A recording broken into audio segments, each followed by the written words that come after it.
नमस्कार, मैं डॉक्टर सरला। आज का जो हमारा टॉपिक है वो करंट है और कुछ हमने जीएस के जो इम्पोर्टेंट क्वेश्चन है वो लिए हैं। तो हमारा फर्स्ट क्वेश्चन है, हाल ही में भारत ने किस देश को समुद्री निगरानी विमान डॉनियर सौंपा है? हाल ही में भारत ने किस देश को समुद्री निगरानी विमान डॉनियर सौंपा है? ये डॉनियर 228 ये और ऐड कर ले तो वो श्रीलंका को सौंपा है। अब देखिए,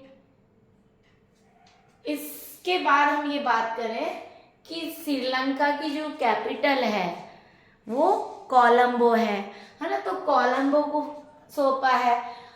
तो ऑप्शन में यदि कोलंबो है तो कोलंबो करेंगे, श्रीलंका की राजधानी कोलंबो है। और ये भी पूछा जा सकता है कि श्रीलंका के राष्ट्रपति कौन है? तो श्रीलंका की जो राष्ट्रपति है वो रानिल विक्रमसिंघे।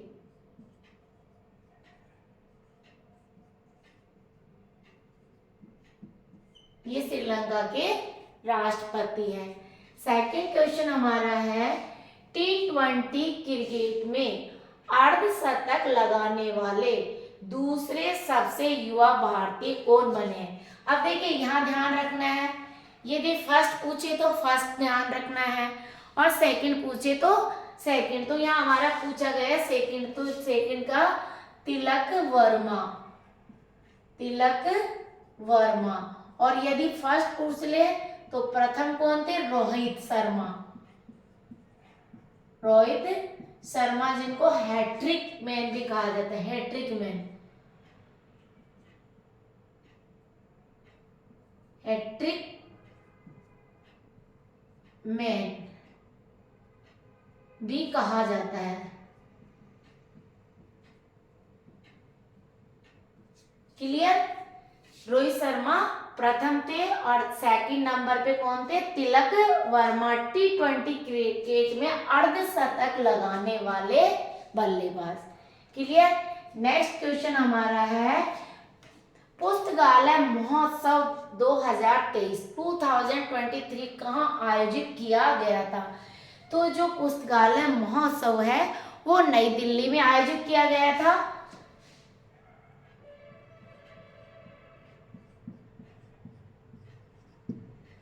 और किसके द्वारा? हमारी 15वीं राष्ट्रपति द्रौपदी मुर्मू के द्वारा।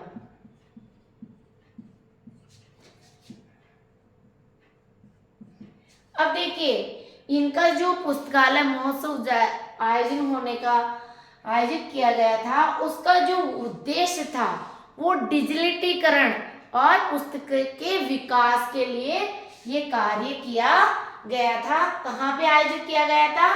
नई दिल्ली में। क्लियर?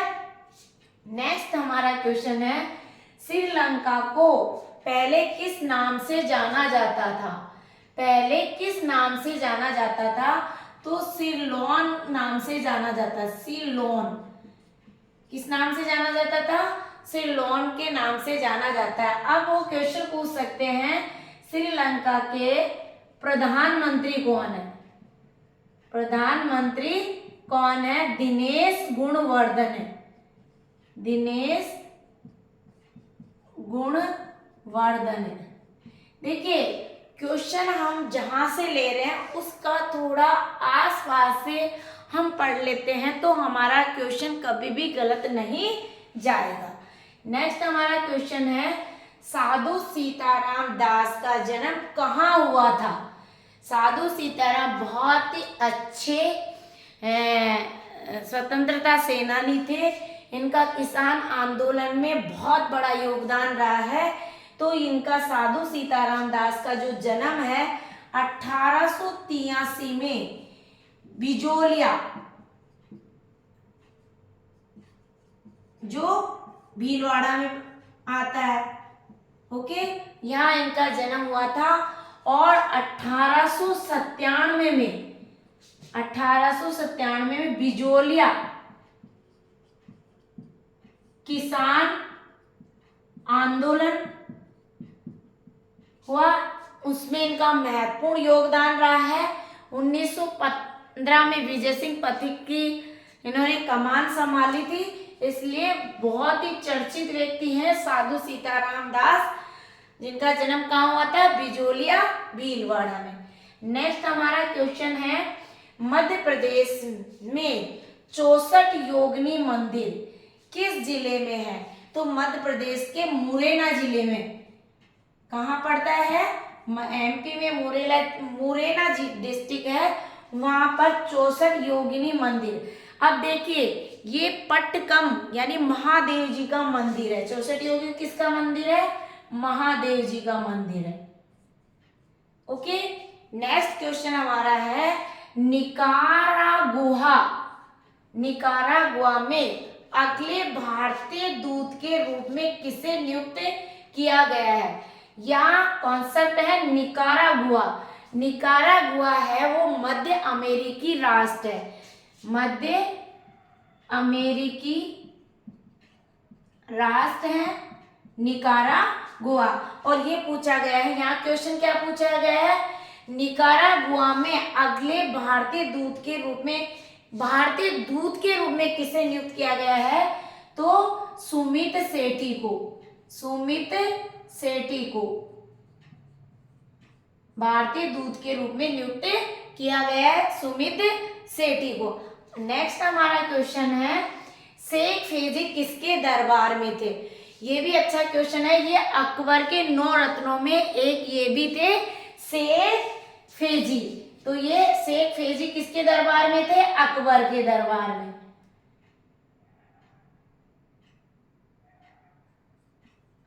अकबर के दरबार में थे। अब देखिए, शेख फेजी ने फारसी भाषा में पंचतंत्र, महाभारत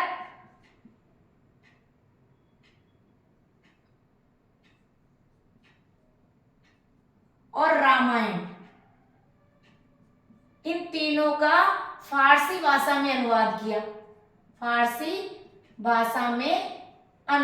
किया, ट्रांसलेशन किया। क्लियर? शेख फेजी ने पंचतंत्र, रामायण, महाभारत का फारसी भाषा में ट्रांसलेशन किया, अनुवाद किया। अब देखिए, अकबर ने ही अकबरनामा पुस्तक लिखी थी। अकबरनामा पुस्तक किसकी है? अकबर की। ये भी एक चर्चित क्वेश्चन है, ये भी और मोस्टली एग्जाम में आता ही है। नेक्स्ट क्वेश्चन हमारा है, मंत्री परिषद में पद त्याग करने के लिए मंत्री किसे अपना पद त्याग संबोधित करते हैं? अब देखिए, यहाँ क्वेश्चन आ रहा है, मंत्री परिषद से पद त्याग करने के लिए मंत्री किसे अपना त्याग पत्र संबोधित करते हैं? तो इसका आंसर जाएगा सीधा राष्ट्रपति।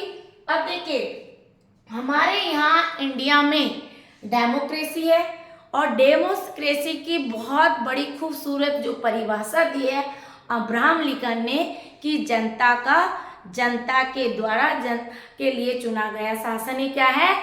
डेमोक्रेसी है, लोकतंत्र है। और देखिए, हमारा जो इंडिया है वो 200 वर्ष की गुलामी बर्दाश्त करने के बाद में आज़ाद हुआ, और आज़ाद होने के बाद में हमारे जो इंडिया ने जो बहुत सारी परिस्थितियां हैं उनको फेस किया। तो हमारे यहाँ क्या है कि जो भारत का सबसे सर्वोच्च पद माना जाता है वो राष्ट्रपति का माना जाता है। और हमारे कॉन्स्टिट्यूशन की सबसे बड़ी खूबसूरती यही है कि यहाँ जो हमारा जो इंडिया का सबसे बड़ा पद है, सबसे प्रमुख पद माना जाता है वो राष्ट्रपति है। तो वो राष्ट्रपति का भी निर्वाचित होता है, वंशानुगत नहीं होता है, राष्ट्रपति को भी निर्वाचित किया जाता है। ये भी आपको फैक्ट लर्न करना है। और राष्ट्रपति का जो उल्लेख है, हम राष्ट्रपति को डिटेल से मैंने पूर्व वीडियो में भी बता दिया गया है कि 52 अनुच्छेद 52 से लेकर 62 तक राष्ट्रपति का उल्लेख किया गया है। भारत का एक राष्ट्रपति होगा, उसकी कार्यपालिका शक्ति किसमें नियत होगी? राष्ट्रपति में नियत होगी। तो कॉन्सेप्ट हमारे इस तरह से आपको रटने नहीं है, हमारे समझना है। और बहुत अच्छा खूबसूरत हमारा संविधान है, उसकी बहुत ही खूबसूरत जो परिभाषा है, जो प्रियम्बल है, जो उद्देश्य है, जो हमारे भारतीय संविधान में 13 दिसंबर 1946 को पंडित जवाहरलाल नेहरू के द्वारा प्रियम्बल को यानी भारतीय संविधान की उद्देशिका को प्रस्तुत किया गया था, उसको इसीलिए उसको प्रस्तावना के नाम से भी जाना जाता है। तो ये हमारा जो कॉन्स्टिट्यूशन है बहुत खूबसूरत है। आप थोड़ा थोड़ा पढ़ेंगे, या हमारी जो कॉन्फ्रेंस है रविवार की आप कार्यशाला अटेंड करेंगे तो आपका जीएस का पेपर आरएस मेंस भी देंगे, तो आप बाकायदा डायग्राम से आप उसको एक्सप्लेन करके, और यहाँ तक कि इंटरव्यू में भी कुछ बेसिक चीज़ें कॉन्स्टिट्यूशन से तो पूछ ली जाती है, वो भी आपकी गलत नहीं होगी। तो आप इस तरह से अपना करंट को तैयार करें। और एक और क्वेश्चन था, ये भी महत्वपूर्ण है। अपन बात करें AITUC, इसका मतलब जानते हो कि ये है यूनियन, इसको हम ऑल इंडिया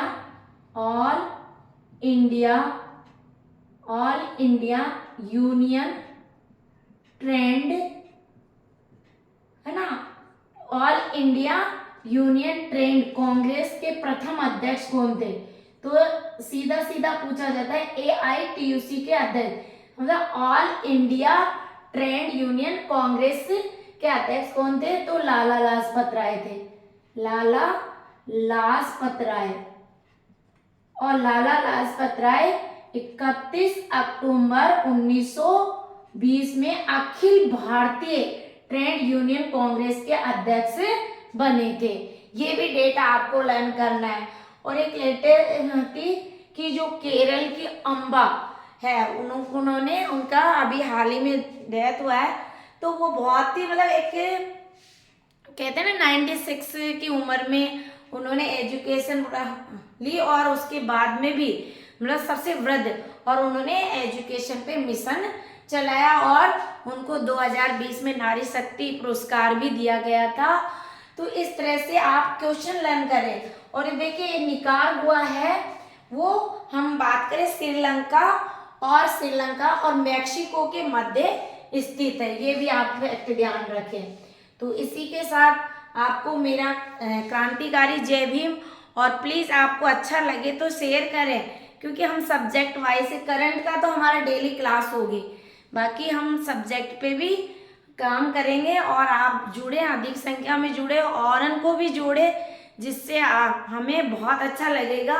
और इसका कोई चार्ज भी नहीं है, क्योंकि ये तो बाबा साहब का संकल्प बेनाडा कोचिंग संस्थान है, तो बाबा साहब को समर्पित है, और आप और हम सभी मिलकर इस पर काम करेंगे। Thank you so much.